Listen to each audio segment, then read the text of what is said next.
rejoint, des fois pas.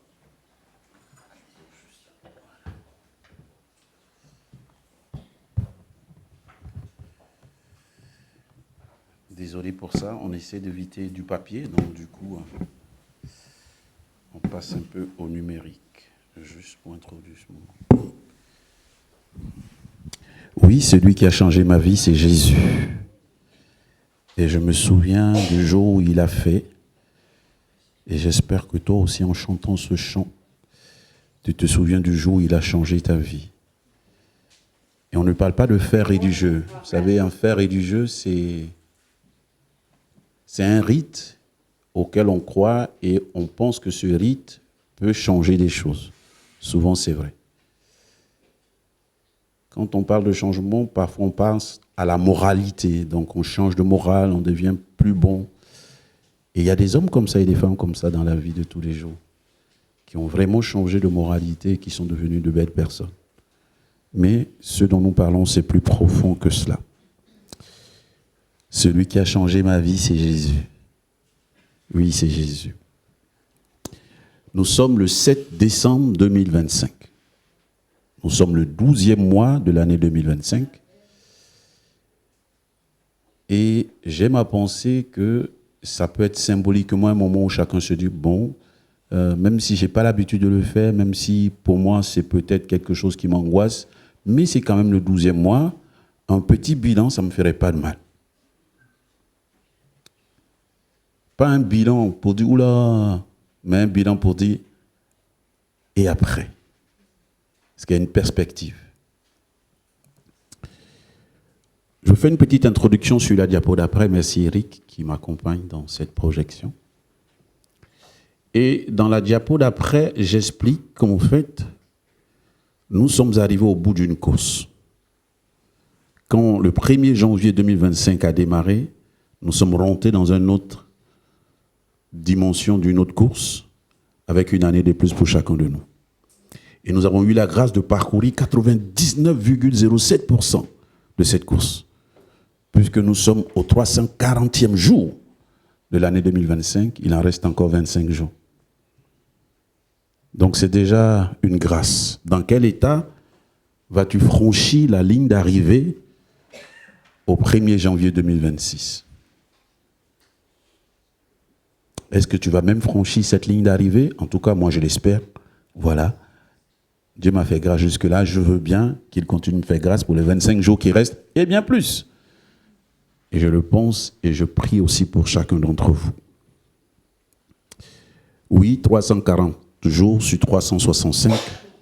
Oui, il nous reste 25 jours. Et tu as parcouru 99,07% de cette année. C'est une grâce. Ne serait-ce que ça, dis merci à Dieu pour ça. Et puis, dans les heures de bilan, on cherche ce qu'on appelle un curseur, ou en tout cas, on cherche un repère. Si je dois évaluer à partir de quoi je le fais, sur la base de quoi je le fais, quels sont les éléments qui m'aident à évaluer sur les 340 jours comment j'en sors de façon qualitative. Parce que quantitativement, tu as déjà fait 99%, donc ça, c'est déjà bon. Mais il me semble qu'il nous faut parfois des baromètres. Vous savez, un baromètre, c'est quelque chose qui sert à mesurer quelque chose. Il nous faut une unité de mesure, il nous faut un angle d'approche pour que nous ne nous trompions pas de la façon dont nous évaluons nous-mêmes. Alors, je vous propose de le faire. C'est vrai que dans ces temps-ci, l'épître aux Philippiens que j'ai lu beaucoup ces derniers jours-ci a en même temps une parole forte, mais une parole qui m'intrigue. Et c'est ça que je veux partager avec vous pour qu'elle ne soit pas juste quelque chose d'intriguant, puisque c'est la parole de Dieu, mais qu'elle puisse nous éclairer. Philippiens chapitre 3, verset 8 jusqu'au verset 14. C'est l'apôtre Paul qui parle dans l'épître aux Philippiens. Connaître le Christ Jésus, mon Seigneur, voilà le plus important. À mon avis, tout ce qu'on gagne, ce n'est rien à côté de cette connaissance. Pour lui, j'ai tout abandonné pour gagner le Christ et pour être uni à lui. Je considère toutes ces choses-là comme des ordures. Je ne suis pas juste parce que j'obéis à la loi, mais parce que je crois au Christ. C'est Dieu qui rend juste. Et il rend juste celui qui croit. La seule chose que je veux, c'est connaître le Christ et connaître la puissance qu'il a fait se lever de la mort. Ce que je veux, c'est souffrir avec lui et lui ressembler dans sa mort. Ainsi, j'espère que je pourrai moi aussi me lever de la mort. Je ne veux pas dire que j'ai déjà atteint le but ou que je suis déjà parfait. Mais je continue à courir pour saisir le prix parce que le Christ Jésus m'a déjà saisi. Non, frères et sœurs, je ne pense pas que j'ai déjà obtenu le prix, mais j'oublie la route qui est derrière moi. Je suis tendu en avant et je fais la seule chose importante, courir vers le but. Pour gagner le prix, Dieu nous appelle d'en haut à le recevoir par le Christ Jésus. C'est une parole forte d'un apôtre, donc investi par Jésus, et qui donne cette parole à l'église qui est située à Philippe.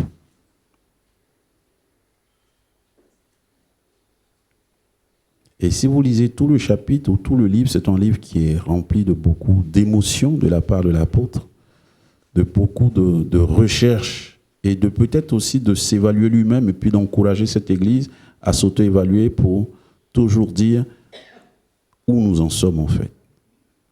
Et il met ce curseur là. Et j'aimerais faire ce parcours avec vous, avec 5 autres versets bibliques ou paragraphes bibliques qui vont nous aider à essayer de voir où est-ce que nous mettons le curseur. Tout en sachant que dans notre société actuelle, le curseur est plus mis sur le matériel. Et Dieu seul sait que nous, tous qui sommes là, nous avons besoin d'argent. Et moi le premier. Quelqu'un dirait dans la salle, moi le premier, pasteur. On a tous besoin d'argent et c'est une réalité.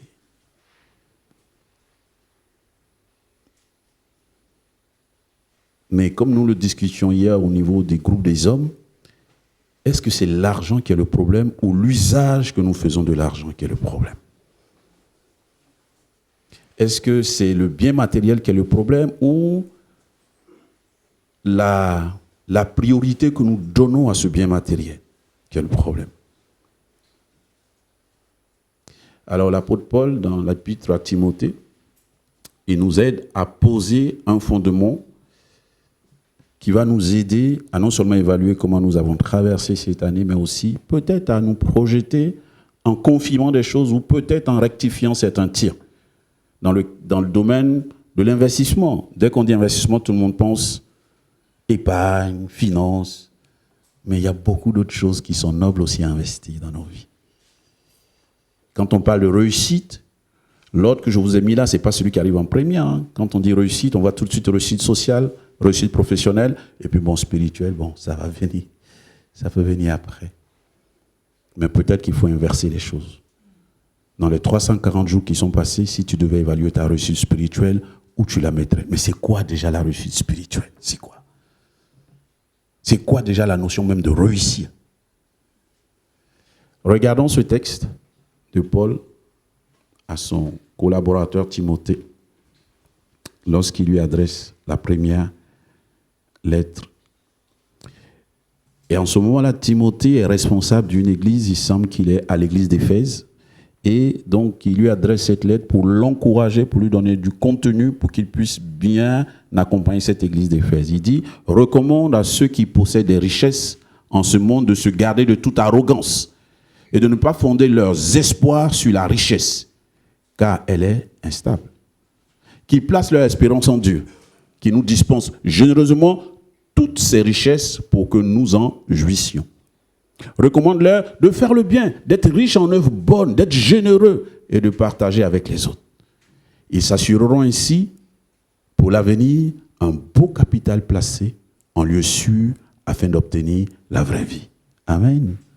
Donc on voit que déjà, l'apôtre Paul se situe au niveau du fait que ce n'est pas l'argent qui est le problème, ce n'est pas la richesse qui est le problème. Que trop souvent, on a mis en tension une bonne vie spirituelle et dans certains milieux même, on a fait de la pauvreté une vertu, en tout cas la pauvreté financière. Parce qu'on a mal lu cette béatitude qui dit « heureux les pauvres ». Et souvent, on n'a pas On n'a pas compris que dans la version originale, c'est les pauvres en esprit, ce n'est pas les pauvres matériellement. Et des fois, dans le balancier, on a trop mis l'accent sur le fait que Dieu bénit et que si on est béni, c'est qu'on est riche. Et quand on est pauvre, on n'est pas béni. Et quand on est au milieu, on ne sait pas si on est béni ou pas. Quand on regarde ce texte, on peut prendre la mesure que la richesse ou le bien-être social et financier n'est pas un problème. Au contraire, dans l'évangile de Matthieu, toujours dans ce qu'on appelle le discours de Jésus, le sermon sur la montagne, Jésus parle de cela. Il dit que Dieu prend soin des oiseaux du ciel, des fleurs des champs. Donc, il s'intéresse aussi à notre bien-être terrestre, à notre bien-être social, parce qu'il est notre Père. Comme un parent s'intéresse au bien-être de ses enfants, Dieu s'intéresse aussi à notre bien-être social. Il n'est pas contre. Par contre, il dit, dans ce texte, et c'est ce que l'apôtre Paul redit là, comment est-ce que tu considères ces choses par rapport à Dieu? Et c'est là qu'il va introduire dans le sermon sur la montagne la notion de mammon. Mammon, dans cette mythologie ancienne, et Jésus utilise un langage religieux qu'ils connaissent, c'est le Dieu qui gouverne tous ceux qui mettent leur première priorité dans l'argent, dans le bien matériel. C'est le Dieu du matérialisme. Celui qui veut que tu regardes tout par rapport à ton compte bancaire, par rapport à tes finances, par rapport à ta réussite sociale. Celui qui veut que tu mettes ça en premier avant Dieu. C'est pour ça qu'il dit qu'on ne peut pas servir maman et Dieu. Parce que maman a un agenda qui n'est pas celui de Dieu. Or, quand maman a cet agenda, en fait, quand on a ses richesses, on ne fait pas ce qui est dit dans ce texte. On fait le contraire de ce que l'apôtre Paul recommande. Quand on a maman comme première priorité, en fait, il nous rend arrogants. Parce que comme on est riche, comme on a une aisance sociale, bah les autres, ça ne compte pas. De toutes les façons, ils dépendent de moi, donc je suis plus qu'eux. Ça, moi, ils ne peuvent rien faire, donc c'est évident qu'ils sont moins que moi. Il dit, il recommande aux riches, en ce monde, de se garder de toute arrogance, c'est-à-dire de considérer que la qualité de quelqu'un n'est pas dans la mesure de son compte bancaire. De considérer que la dignité d'un être humain n'est pas dans sa capacité à être professionnellement compétent. De considérer que la qualité d'un être humain n'est pas forcément liée à l'endroit où il habite. Et que si toi, tu as eu la grâce d'avoir cette aisance, c'est une grâce que Dieu t'a faite, jouissant, mais dans la jouissance que tu en fais, pense aussi, comme il dit ici, que c'est la grâce de Dieu et que nul n'est à l'abri de perdre ce qu'il a aujourd'hui.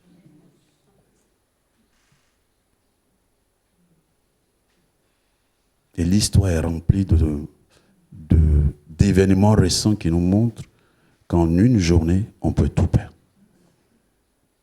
Qu'en l'espace de quelques heures, on peut tout perdre de tout ce qu'on a acquis, conservé pendant 3, 4, 5 décennies. Et ça part en fumée.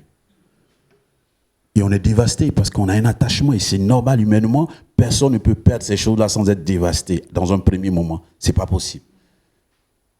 Mais on reste dévasté si on a tout misé que sur ça. Mais on peut avoir une restauration si, malgré ça, on avait quand même mis en priorité Dieu.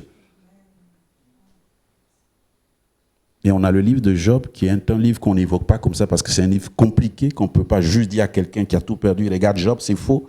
Parce que Job, ça ne s'est pas fait en 2 jours, en 3 jours. D'après le récit, ça s'est fait en plusieurs années. Il a eu des phases où il était vraiment déstabilisé de tout ce qu'il avait perdu, même dans une accusation indirecte de Dieu. Et puis il y a une autre phase où Dieu l'a aidé à comprendre les choses. Donc que Dieu nous aide. Il dit, recommande-leur de faire du bien. Quand nous avons une certaine aisance, un certain niveau social, c'est pour faire du bien déjà à ceux que Dieu nous a donnés, notre petite famille, les enfants. Et au-delà, d'être généreux. Le généreux, c'est celui qui sait partager, celui qui sait donner à l'autre, celui qui sait s'investir dans la vie de quelqu'un qui a un peu moins que lui, pour l'aider aussi à avoir un minimum. Et c'est important, sinon notre société serait une société de la jungle, où il n'y a que les plus forts qui mangent et les plus forts sont destinés à mourir. C'est pour ça que Jésus dit, dans mon royaume n'en est pas ainsi. Celui qui est au-dessus, c'est lui qui sert les autres. Le roi serviteur. Donc, quelque part, si Dieu nous met à l'abri du besoin, c'est déjà pour que nous le remercions, mais pour que nous soyons activés pour faire aussi du bien à ceux qui ne sont pas encore dans cette dimension du minimum social. Le matérialisme, je termine sur cette dimension, nous fait croire que notre dignité, notre qualité, notre valeur réside dans ce que nous avons acquis, dans ce que nous avons amassé, dans ce que nous avons eu comme reconnaissance sociale. La reconnaissance sociale, elle est importante, mais elle ne fait pas tout dans une vie. Vous savez, il y a une affaire qui a défrayé la chronique, qui continue de la défrayer, et qui touche tous les puissants du monde, et chacun essaie de s'en distancer. L'affaire de ce fameux milliardaire qui s'est suicidé en prison, dont je ne dirai pas le nom ici, mais c'était un homme puissant. Tous les puissants du monde mangeaient chez lui, dînaient chez lui. Et puis du jour au lendemain, on a vu sa facette la plus sombre. Et tout le monde a voulu prendre la distance vis-à-vis de lui. Ça lui a coûté la prison. Et a priori, apparemment, il serait suicidé. Il y a encore des hommes d'ombre. En l'espace d'une année, cet homme puissant, sa vie a basculé. Parce que sa priorité n'était pas en Dieu, était dans ses biens matériels. Que Dieu nous aide. Alors, à chaque fois, je vais avoir ce refrain-là. C'est le refrain qui va nous conduire au cours de cette méditation. Je fais la seule chose importante, courir vers le but. Et ce but-là, c'est connaître le Christ Jésus, mon Seigneur. Voilà le plus important. À mon avis, et c'est l'apôtre Paul qui dit, tout ce qu'on gagne, ce n'est rien à côté de cette connaissance. Gagner le Christ, c'est pour être uni à lui, expérimenter la puissance de sa résurrection qui transforme la vie. C'est ça, le curseur. C'est ça, le baromètre. C'est ça, la mesure. C'est ça, l'angle d'approche. Quand tu vas t'évaluer, regarde ça. Au niveau de cette réussite sociale, regarde si, avec cette réussite sociale, tu es encore dans cette destination-là. Est-ce que malgré ta situation sociale, la seule chose importante, c'est quand même pour toi toujours de connaître le Christ Jésus, ton Seigneur? Est-ce que c'est ça qui demeure important?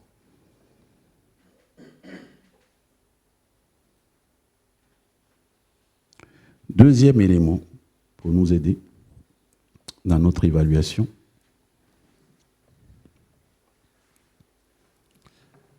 c'est le projet de Dieu pour l'Église. On dit, oula, déjà il vient avec l'Église pour la deuxième évaluation. Si on ne sait pas ce que c'est que l'Église, on ne peut pas rentrer dans une compréhension pourquoi ça vient dans la deuxième des priorités dans notre évaluation. On sait, parce que Jésus-Christ dit quand il rentre dans son ministère terrestre, il dit que la chose la plus importante depuis qu'il est rentré dans le monde en tant que fils de Dieu, c'est l'Église. Pourquoi? On va le regarder en Romains chapitre 12. On va lire quelques versets qui vont nous aider à comprendre. Et il parle de l'Église quand dans cette section que je vous propose là, dans cet extrait de cette section biblique, chacun de nous a dans un seul corps de nombreux organes. Mais ces organes n'ont pas la même fonction. De même, alors que nous sommes nombreux, nous formons ensemble un seul corps par notre union avec le Christ. Et nous sommes tous, et chacun pour sa part, membres les uns des autres. Et Dieu nous a accordé par grâce des dons différents. Je vais plus loin, verset 14. Demandez à Dieu de faire du bien à ceux qui vous persécutent. Oui, demandez du bien pour eux, ne demandez pas du mal. Partagez la joie de ceux qui sont dans la joie, les larmes de ceux qui pleurent. Ayez les uns pour les autres une égale considération, sans viser ce qui est trop haut. Laissez-vous au contraire attirer par ce qui est humble. Ne vous prenez pas pour des sages. Dans l'épître aux Éphésiens, l'apôtre Paul dit que c'est un mystère qui a été caché de toute éternité, mais que Dieu veut révéler là depuis que Christ est venu accomplir son œuvre salvatrice. C'est que c'est par l'Église que Dieu veut se révéler et aux puissances invisibles, et aux puissances visibles et à tout ce qu'il a créé. C'est par l'Église. Parce que l'Église, c'est le plan stratégique de Dieu. Et il avait prévu ça de toute éternité. Ça veut dire quoi? Ça veut dire que pour Dieu, une communauté, puisque l'Église, on ne le répète pas assez, mais on le dit avec certain équilibre, ce n'est pas le bâtiment, ce n'est pas l'enseigne qui est mis devant un bâtiment, Église protestante, évangile des chrétiens. Non, c'est les hommes et les femmes qui sont dedans. C'est vous et moi. Dans l'Épître aux Éphésiens, la Bible dit que l'Église, c'est une communauté nouvelle, par laquelle Dieu veut montrer que vivre en tant qu'humain, ce n'est pas ce qu'on voit tous les jours. Ce n'est pas les guerres, ce n'est pas les jalousies, ce n'est pas les conflits, ce n'est pas les tueries, ce n'est pas les féminicides, ce n'est pas des enfants abandonnés, ce n'est pas des bombes qui volent sur la tête du plus fort qui lance des bombes sur le plus faible. Ce n'est pas ça. C'est des hommes et des femmes qui ont compris qu'ils appartiennent à une même famille, à un seul corps. Serge Aimé, Oulaï, c'est celui qui est devant vous. Et je suis fait de bras, de tête, et ma tête ne peut pas dire qu'elle seule est le Serge Aimé Oulaï, ce n'est pas possible. C'est tout ce qui est en moi. Ma tête, mon bras, mon corps, c'est tous les organes. Mais tous ces organes contribuent à quoi? À faire vivre Serge Aimé Oulaï. C'est ça l'Église. Chacun de nous est utile. Et Dieu en a besoin. Pour montrer au monde qu'une autre façon de vivre la relation humaine est possible.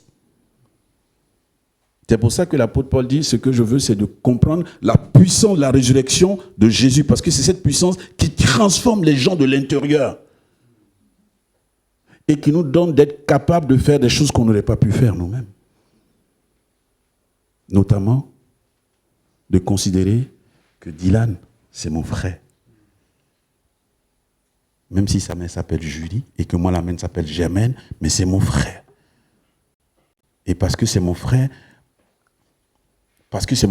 l'hypothèse de base, c'est que je ne peux pas lui faire du mal parce que c'est mon frère. Mais vu qu'on a des familles dysfonctionnelles et c'est les modèles qu'on a dans notre société, malheureusement, dans les mêmes familles, on se fait du mal.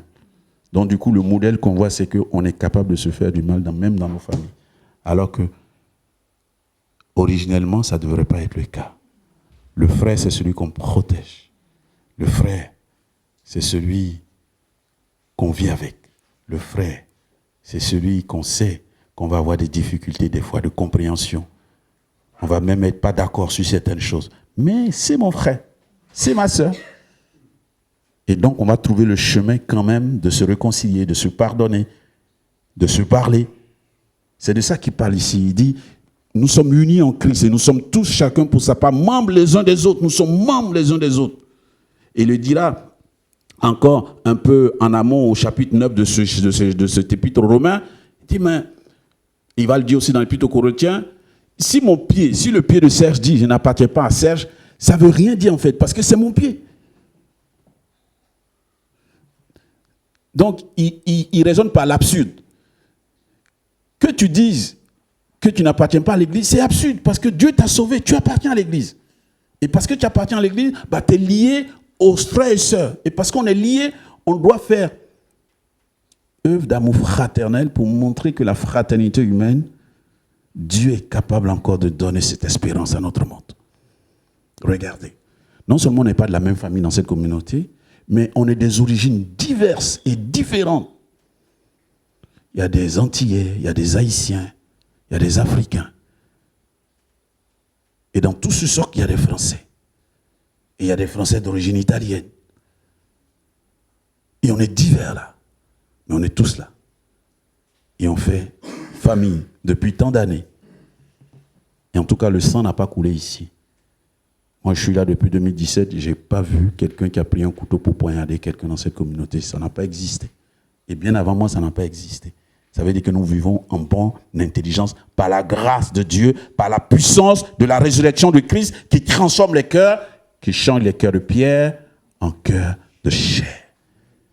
C'est ça que Dieu veut montrer au monde par l'Église. C'est un défi que Dieu prend avec nous. Mais il nous faut laisser l'Esprit de Dieu nous y aider. Demander à Dieu de faire le bien. Ah, ça, c'était dur quand l'apôtre Paul dit ça aux Romains. Vous savez que lui-même va être victime de ça, puisque l'histoire nous enseigne qu'il a été certainement persécuté sous le pouvoir de l'empereur Néron, qui a été l'un des plus grands persécuteurs, un des plus grands tueurs de chrétiens de cette époque, dans les premiers siècles. Donc, quand il dit ça, l'Église de Rome est quand même sous la persécution de gens qui en veulent à leur vie. Et il leur dit, demandez à Dieu de faire du bien à ceux qui vous persécutent. On ne peut pas humainement faire ça. Parce que par définition, celui qui me persécute, c'est quelqu'un qui veut me tuer et faire du mal à ceux que j'aime. Mais Jésus l'a fait et l'apôtre Paul, en tant que disciple de Jésus, dit, si on s'appuie sur la résurrection de Jésus, sur la connaissance, vas-y, c'est la slide qui vient, le refrain. Le refrain, c'est lui qui nous aide. Je fais la seule chose importante, courir vers le but, connaître le Christ, Jésus, mon Seigneur, voilà le plus important. À mon avis, tout ce qu'on gagne, ce n'est rien à côté de cette connaissance. Gagner le Christ, et quoi? Et pour être unis à lui. C'est de cette unité que la transformation, parce que j'aurais expérimenté dans ma vie qui est Jésus, et j'aurais laissé l'Esprit de Dieu me transformer, je serais alors capable d'obéir, de vivre, demander à Dieu de faire du bien à ceux qui vous persécutent. Ne demandez jamais le mal, mais demandez le bien. Et Dieu m'aidera à partager la joie de ceux qui sont dans la joie et ne pas être jaloux de mon frère parce qu'il a réussi. Au contraire, dis alléluia, Dieu te bénisse mon frère. Plutôt que d'être là, de dire, oh, c'était moi plutôt qui devais avoir cette bénédiction. Et pleurer avec ceux qui pleurent. Ne pas me réjouir quand il y a un malheur. Au contraire, compatir. Et avoir une considération pour mon bien-aimé frère et sœur, à plus forte raison pour l'humain avec qui je vis, dans le bâtiment ou dans le quartier, dans mon travail. Que Dieu nous aide. Troisième élément d'appréciation sur ce chemin des 340 jours qui sont passés. Briller comme des flambeaux dans le monde en portant la parole de vie. L'apôtre Paul a une parole très, très, très imagée. Il dit, car nous sommes comme des vases de terre qui, en eux, portent un précieux trésor. Comme une poterie qui a été faite dans laquelle, je vais prendre l'exemple de la mamie, elle a mis tous ses bijoux d'or dedans, dans une poterie banale. Donc il dit, en fait, nous sommes un peu comme des poteries banales, mais en qui Dieu a investi des trésors incommensurables de toute éternité. Et c'est pour cela qu'il invite les Philippiens en disant, Dieu a besoin de vous dans cette génération humaine un peu désorientée pour que vous restiez comme des flambeaux qui brillent dans le monde. Pourquoi? Parce que cette parole, cette bonne nouvelle, elle n'est pas d'abord une proclamation verbale, elle est un style de vie. Donc il dit que quand on se laisse transformer par la puissance de la résurrection de Jésus, en fait notre vie là, dans différents domaines, va parler aux autres. On n'est pas des influenceurs, mais de fait, de la façon dont nous vivons l'évangile, de la façon dont nous laissons Jésus être uni à nous, nos vies sont censées briller et impacter les gens dans tous les domaines. Donc, mon but, ce n'est pas d'impacter, mon but, c'est de vivre uni à Jésus. Et parce que je vis uni à Jésus en laissant son esprit m'aider à être transformé, de fait, il s'en sert pour impacter, pour attirer les gens vers la bonne nouvelle de Jésus-Christ. On va lire le texte. Philippiens, chapitre 1. Je lis le verset 27 et ensuite je fais un saut pour lire le verset 12 au chapitre 2. Philippiens 1, 27. Quoi qu'il en soit, mener une vie digne de l'évangile du Christ, en vrai citoyen de son royaume. Ainsi que je vienne vous voir ou que je reste loin de vous, je pourrai apprendre que vous tenez bon, unis par un même esprit, luttant ensemble d'un même cœur pour la foi fondée sur la bonne nouvelle. Chapitre 2, verset 12. Mes chers amis, vous avez toujours été obéissants. Faites donc fructifier votre salut avec crainte et respect. Verset 15, B. Dans cette humanité, vous brillez comme des flambeaux dans le monde en portant la parole de vie. Porter ici, c'est pas proclamer, c'est vivre.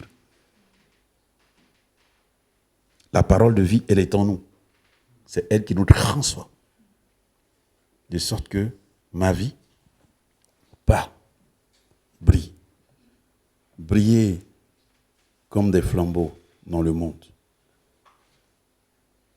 Et en fait, dès le premier jour où Dieu nous touche, où sa parole nous éclaire, où notre vision du monde change parce qu'il nous éclaire à nouveau et nous revenons à la vie, c'est pour ça que l'apôtre Paul utilise cette image. Je veux que cette puissance de la résurrection qu'il a levée de la mort à la vie, je veux la connaître. Parce que c'est celle-là seule qui me rend sensible aux choses de Dieu et qui me transforme. Vous savez que le plus grand commandement, c'est « Tu aimeras l'Éternel, ton Dieu, de tout ton cœur, de toute ton âme, de toute ta pensée, de toute ta force, et tu aimeras ton prochain comme toi-même. » Les deux sont liés. Et l'apôtre Jean, dans l'une de ses épîtres, dit, si tu dis tu aimes Dieu et tu haïs ton frère, il y a un souci. Parce que celui qui connaît Dieu aime aussi son frère. Donc il y a un défi, de sorte que dès le premier jour de notre conversion, nous entrons dans une communauté de foi et nous devrons être engagés pour que cet évangile progresse. Pourquoi? Parce que plus ça progresse, plus les cœurs sont transformés, moins il y a de conflits, moins il y a de divisions, moins il y a de palabres, plus il y a de pardon donné et reçu, plus il y a de l'harmonie, plus il y a de la cohésion. Et c'est de ça qu'il s'agit. Dans un monde déchiré, dans des familles dysfonctionnelles, dans des couples en danger, dans des relations toujours compliquées, Dieu veut changer cela. Mais il ne le change pas d'un coup de baguette magique. Il le change avec nos vies. Mais pour ça, il faut qu'on laisse nos vies être transformées, touchées. Il faut qu'on ait le curseur. Connaître Christ Jésus. Le refrain, vas-y s'il te plaît. Le même refrain doit venir. Je fais la seule chose importante, courir vers le but. Connaître le Christ Jésus, mon Seigneur, voilà le plus important.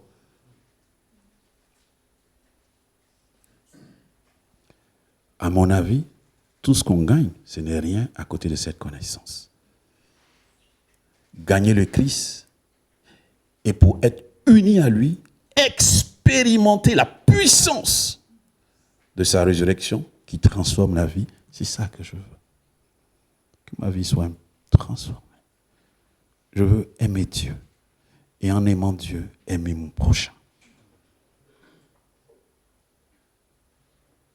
Mais il n'y a que, en regardant mon bilan, les 340 jours qui sont passés, comment j'ai vécu cela? Dans cette relation. Dans mon cercle le plus intime, ceux qui sont en couple, dans ma relation de couple. Comment j'ai vécu cela? Comment j'ai été, pour mon époux, un flambeau qui brille, qui a été une lumière pour elle, une lumière pour lui. Comment dans ma famille, mes frères, mes parents, comment j'ai été lumière. Donc lumière ici, c'est l'idée d'apporter quelque chose toujours de bien, en laissant Dieu me changer pour apporter du bien. Il y a trop.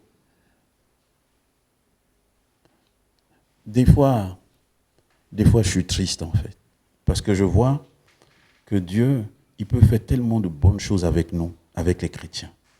Mais parce que nous sommes aussi impactés par le monde, par tout ce que nous avons comme influence, toutes les méchancetés qu'on nous a faites, toutes les difficultés dans lesquelles on est, toutes les injustices, on est aussi pris dans ce filet. Et finalement, on ne laisse pas Dieu agir, transformer, nous donner cette capacité d'être comme lui. Et c'est ça l'apôtre Paul dit, car je veux remettre le curseur au bon endroit. Connaître Christ, la la puissance de sa résurrection qui transforme la vie. C'est ça que je veux connaître. Tous mes diplômes, toutes mes richesses, et il en a eu pas mal. Il dit tout cela. Ce n'est pas que je ne les considère pas, mais je ne les considère pas plus que cette connaissance qui, elle, va avoir un impact tellement puissant sur ma vie et sur les autres. Que c'est ça que je veux. C'est là que je mets le curseur.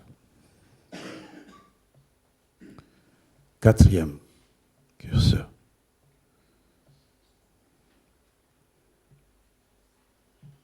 On a parlé dans le premier curseur de poser les bons fondements. Et là, il s'agit de continuer de construire sur le bon fondement. Investir pour l'éternité. Est-ce que vous savez la chose qui dure toute une éternité? Vous savez c'est quoi? La seule chose qui dure toute l'éternité, c'est l'être humain. Toutes les autres créations sont destinées soit à être remodelées, soit à être détruites. Seul l'être humain a été créé pour l'éternité.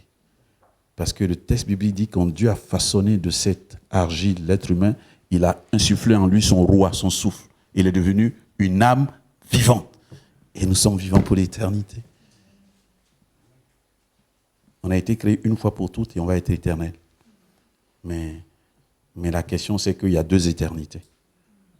Il y a une éternité heureuse et il y a une éternité douloureuse. Et c'est parce qu'on vit sur la terre qui est la plus heureuse ou la plus douloureuse. C'est celle qui vient après notre mort. Puisque notre existence terrestre, il y a un agenda. L'agenda, c'est au plus 120 ans pour les plus vigoureux. Donc, à partir de là, on part pour une autre destination. Et donc, l'apôtre Paul nous invite à bâtir de la bonne façon pour que cette autre destination... Il y a un grand évangéliste qui est décédé il y a quelques années et puisqu'il a senti ses heures venir, il avait laissé cette phrase. Il dit en fait, je ne suis pas mort, mais j'ai changé de maison. Dans d'autres versions, on dit j'ai changé d'adresse. Il dit désormais mon adresse c'est au paradis. Si vous me cherchez, je suis là-bas.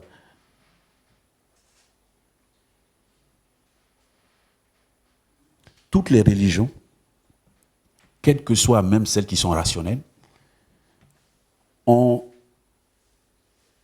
un rapport à l'éternité. Vous savez, il y a cette légende qui s'appelle la fontaine de jouvence. Dans beaucoup de légendes de nos cultures, il aurait une source quelque part, si on la boit, on reste éternellement jeune. Et ça fait la quête dans beaucoup de légendes comme ça, on cherche cette source, où elle est pour rester éternellement jeune. Et dans beaucoup d'autres cultures, on sait que la mort est une fatalité, mais qu'après la mort, il y a une autre vie. Donc il y en a qui disent qu'on a cette vie après la mort. Qu'à chaque vie, si tu fais du bien, tu vas te transformer en quelque chose de meilleur. Si tu fais du mal, tu vas te transformer en quelque chose de moins bien. Ça s'appelle la réincarnation. Et tu as cette chance comme ça. Et après on ne sait pas. Et puis nous, les rationnels, notre civilisation occidentale, dit, oh non, nous, tout ça, c'est du vent. Nous, en fait, on est des rationnels. Donc, en fait, nous, on n'a pas d'âme. Nous, les êtres humains, nous sommes un ensemble d'atomes. Donc, les atomes sont appelés à un moment ou à un autre à être atomisés. Être atomisé, ça veut dire, c'est le néant. Tu n'es plus rien du tout. Tu es le néant. Donc, dans notre culture occidentale rationnelle, on dit, après la mort, en fait, tu n'es rien. Donc, mieux vaut vivre maintenant parce qu'après, il n'y a rien. Et c'est une belle... Je voulais utiliser un mot vulgaire, mais je ne vais pas l'utiliser. Voilà. Merci, ma soeur. C'est une belle hérésie. C'est un gros piège, en fait, de croire qu'à la mort, pouf, tu es atomisé. Et tu es le néant. Tu n'es rien. C'est faux. La Bible dit qu'il est donné à l'homme de mourir une seule fois, après quoi vient le jugement de Dieu. Car chacun rendra compte pour les œuvres qu'il aura faites ici. Parce que cette création, elle a un propriétaire. Son propriétaire s'appelle Dieu. Donc chacun nous va rendre compte à ce Dieu-là. La vie qu'il t'a donnée, c'est à lui. Mais il te l'a donnée parce qu'il t'aime. Et l'idée de lui rendre compte, c'est pas comme si c'est un père fouettard. Non, il veut un jour que tu viennes lui dire, j'ai été vraiment heureux de vivre cette vie que tu m'as donnée. Ça n'a pas été facile des fois. Des fois, c'était même très compliqué. Mais merci parce que tu as été là et j'ai été content que tu m'aies donné cette vie-là. Et maintenant que je suis là devant toi, tu m'as donné l'éternité, je suis encore content de la plus belle des façons parce que tu m'as aidé à rentrer dans cette éternité positive par Jésus-Christ. 4e considération, investir pour l'éternité. Comme l'être humain est la chose la plus éternelle, quand tu investis dans ta vie avec Jésus-Christ, tu investis pour l'éternité. Et parce que tu investis en toi et que ce que tu vas vivre, toi, va impacter d'autres vies qui sont éternelles, ces vies-là aussi vont avoir au moins potentiellement la chance, la grâce de rentrer dans l'éternité positive. C'est de ça qu'il s'agit. Donc nous sommes là parce que nous sommes convaincus que la vie communautaire d'une église est quelque chose qui fait du bien à l'éternité parce que ça attire d'autres hommes et d'autres femmes qui eux aussi vont venir expérimenter l'éternité de Dieu et y rentrer pour l'éternité. Moi, je suis toujours content de savoir que, un peu comme ce que Eric nous a partagé hier lors de notre réunion du conseil et la méditation, quand Marie, la mère de Jésus, a été visitée par l'ange Gabriel, elle a été surprise. Parce que le texte biblique ne dit pas qu'elle est spéciale. On dit que c'est une jeune fille comme toutes les autres de cette époque-là. Mais c'est elle. Et l'ange dit, tu as trouvé grâce aux yeux de Dieu. Ça veut dire que tu ne mérites pas, mais Dieu t'a fait grâce. Voilà ce qui va t'arriver. Elle dit, ok, bon, je n'ai pas de problème à pas un seul point. Là, je ne suis pas marié, donc je ne sais pas comment je peux tomber enceinte. Et l'ange dit, t'inquiète. L'Esprit de Dieu te couvrira de son nom et tu seras enceinte sans avoir un mari, donc des rapports. Parce que l'enfant que tu vas porter, c'est l'enfant du Très-Haut. Il s'appellera Emmanuel, Dieu parmi les hommes. C'est la prophétie qui a été faite il y a 7 siècles qui va s'accomplir au travers de toi. Elle dit qu'il me soit fait selon ta volonté. Mais je ne suis pas sûr que Marie ait compris en ce moment-là toute l'ampleur de son ministère qui va être par la suite et qui nous impacte jusqu'aujourd'hui. Bien aimé, il s'agit de ça. Nous sommes des êtres ordinaires. Laissons Dieu, dites à Dieu qu'il me soit fait selon ta volonté, pour que ma vie soit utile entre tes mains pour la postérité. On n'est pas tous appelés à être des Steve Jobs. Mais vous savez, il y a beaucoup d'anonymes qui ont fait du bien à des gens qu'on ne connaît pas. Et ce n'est pas important. Mais eux, ils sont partis en paix. Parce qu'ils ont fait du bien.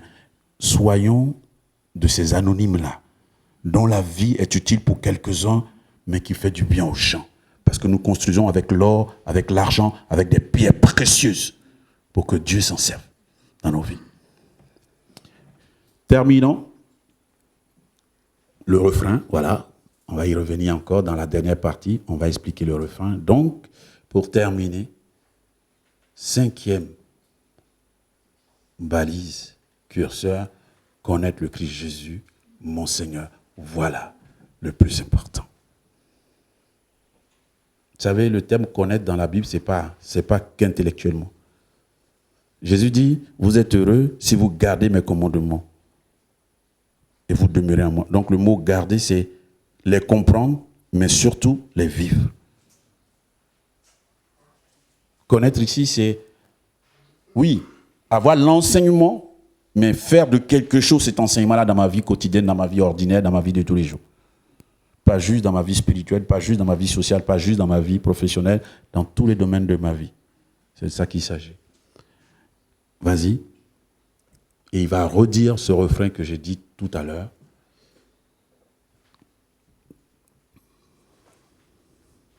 Que Dieu nous aide, les bien-aimés.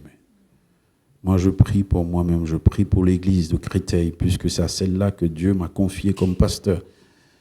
Et je prie pour chacun et chacune, pendant que je prépare un message comme celui-là, que Dieu nous aide. L'apôtre Paul dit, je fais une chose. Les 340 jours qui sont passés derrière, j'ai fait le bilan, ok, j'ai trié, j'ai vu le bon, j'ai vu le moins bon, bon, mais je dois avancer. Je dois avancer. Je dois continuer à marcher. Je dois continuer ma route. Mais surtout dans cette route, je dois progresser. C'est ça le maître mot dans cette marche. Progresser. Il ne s'agit pas juste de marcher. Il dit, si vous êtes comme quelqu'un qui boxe dans l'air, ne sachant pas ce qu'il fait, ça ne sert à rien. Il faut avoir des objectifs. Et ces objectifs, c'est lui qui nous les donne. Progresser. Marcher. Réussir, dans tous les domaines que je viens de citer, c'est où est Jésus dans tout ça? Où est la connaissance de Jésus qui me rend capable d'être transformé à son image et qui fait que, quel que soit mon niveau social, quel que soit mon niveau professionnel, quel que soit mon niveau de famille, je veux laisser la place à Dieu de me transformer, de transformer ceux qui sont dans mon entourage. C'est de ça qu'il s'agit. Il dit, car vous êtes des lettres ouvertes de Christ. Il faut que les gens lisent en vous. Le monde a besoin de toi. Ce n'est pas l'âge qui fait. C'est le fait de se laisser implémenter par Dieu. Donc, le but que nous recherchons, le but que nous devons regarder, le curseur que nous devons mettre, c'est dans toutes ces choses, comment est-ce que le Christ, Jésus, s'implémente à moi. Implémenter, c'est l'idée que je dois lui ressembler. Pas physiquement, vous l'avez compris, mais dans son caractère. Et on dit, mais j'ai fait un exercice, souvent je fais ça, puisque c'est la technologie. Je demande à une IA, ChatGPT, je dis, ChatGPT, donne-moi le portrait de Jésus-Christ. Mais vous savez, pour faire ça, il faut lui donner des instructions. Je dis, je suis un chrétien, je cherche le portrait de Jésus-Christ, qui est lié à Philippiens 3. Et il m'a donné un portrait de Jésus. Il me parle de son caractère. Il me dit que le caractère de Jésus, c'est humilité parfaite. C'est le premier qu'il indexe, humilité parfaite. C'est-à-dire, c'est lui qui considère les autres comme étant égal à lui-même. Pourtant, il est le Fils de Dieu. Et c'est ce que l'Épître aux Philippiens dit. Il dit, de Dieu qu'il était, il n'a pas considéré cette qualité de Dieu, mais il s'est abaissé pour être comme l'un d'entre nous, comme un de nos frères. Au point où il a été capable de prendre même ce que nous ne sommes pas capables de prendre. Il a pris sur lui nos meurtrissures, nos ignominies, nos culpabilités, et il allait à la croix. Bon. ChatGPT me dit, obéissance joyeuse. Toujours en train d'obéir à son Père. Incroyable. On dit, t'as pas mangé. Il dit, moi, ma nourriture, c'est de faire la volonté de celui qui m'a envoyé. Parce que toujours son désir, c'est de faire en sorte que l'amour de Dieu soit premier et que l'amour du prochain soit lié à l'amour de Dieu. Compassion profonde, celui qui ne reste pas insensible, qui n'est pas indifférent, mais la situation des gens le touche. Il a guéri 10 lépreux, n'est-ce pas? Et il y a un seul qui est revenu à lui. Et puis il a demandé, mais où sont les 9 autres? Ils ne sont pas revenus. Il dit, mais ce n'est pas grave. Vous savez, il n'a pas dit, comme je disais, guéri miraculeusement, je reprends mon miracle. Ils vont retomber malades. Non, ce n'est pas grave. Parce que son but, c'était d'apporter du bien. Il a fait le bien. Que ce bien n'ait pas de reconnaissance, ce n'est pas grave. Compassion profonde. Pureté morale et vérité absolue. C'est-à-dire, c'est quelqu'un qui cherche la sanctification. Quelqu'un qui vit en disant, le mal que Dieu a défini, je ne veux pas le vivre. Mais le bien que Dieu a défini, c'est dans ça que je veux demeurer. Il dit, c'est quelqu'un qui a une liberté intérieure. C'est-à-dire, ce qui le détermine, c'est son rapport à Dieu et pas les influences sociales, pas les contraintes sociales. C'est pour ça qu'on a dit souvent, les chrétiens, c'est comme des saumons. Des gens qui remontent le courant, ils sont souvent à contre-courant parce que souvent la société a des courants qui ne sont pas selon Dieu. Et Jésus a eu toujours cette liberté de dire, moi c'est Dieu d'abord. Je vous aime bien, mais c'est Dieu d'abord. Donc quand Dieu me dit, je dois prêcher, je prêche. Si Dieu me dit ça c'est la vérité, c'est ça que je dis, c'est ça que je dis. Si Dieu me dit, cette vérité-là, je la prêche, mais je n'ai pas besoin de tuer l'autre, je prêche cette vérité sans le tuer. Et Jésus n'a tué personne, et pourtant, il avait la vérité absolue. Il n'a pas tué ses contradicteurs. Il a cherché juste à leur dire, vous êtes dans l'erreur. Mais, vous savez, quand quelqu'un est aveugle et qu'il ne veut pas être aidé, on ne peut rien faire pour lui. C'est pour ça qu'il y a l'épisode de Bartimée. Il dit au chef religieux, vous êtes des aveugles qui ne cherchez pas à être guéris. Voilà un vrai aveugle qui lui dit, fils de David, aie pitié de moi. Et Jésus s'approche de lui, que veux-tu? Il dit, je veux voir. Et Jésus dit qu'il te soit fait selon ta foi. Et le texte dit, sur le champ, les yeux de Bartimée se sont ouverts. Que Dieu nous aide. Il avait un amour sacrificiel. L'amour sacrificiel, c'est celui, ça c'est Dieu qui nous le donne. Sans ça, on ne peut pas. C'est un amour qui fait que je vais toujours avoir mal parce que je vais aimer des gens qui souvent ne vont pas m'aimer. Les gens qu'il a aimés, c'est les gens qui l'ont tué. Il dit, Jérusalem, Jérusalem, c'est pour toi que je suis venu. Mais tu tues les prophètes que Dieu t'envoie. Comme une poule qui a voulu prendre ses poussées sous ses ailes, tu n'as pas reconnu le temps de ta visitation. Et il pleure. On dit, Jésus pleura, c'est la seule fois. Il pleure sur Jérusalem. Il a pleuré 2 fois aussi, sur Lazare aussi. Pleurer. Parce que cet amour, Jésus est celui qui peut dire, ne faites pas juste ce que je vous dis, mais faites aussi ce que je fais. Parce que cet amour-là, il est allé jusqu'à la croix pour cela. De saint qu'il était, il a pris nos péchés.